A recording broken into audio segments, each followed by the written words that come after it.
আমি এসেছি আপনার কাছে কেন? একটা প্রপোজাল নিয়ে। কিসের? বিয়ের।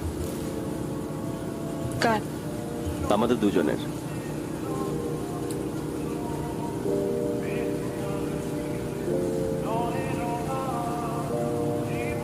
আর কিছু?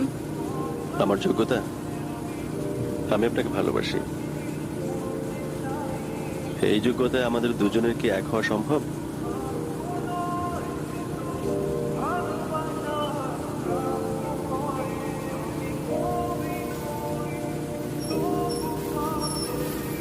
শুনুন,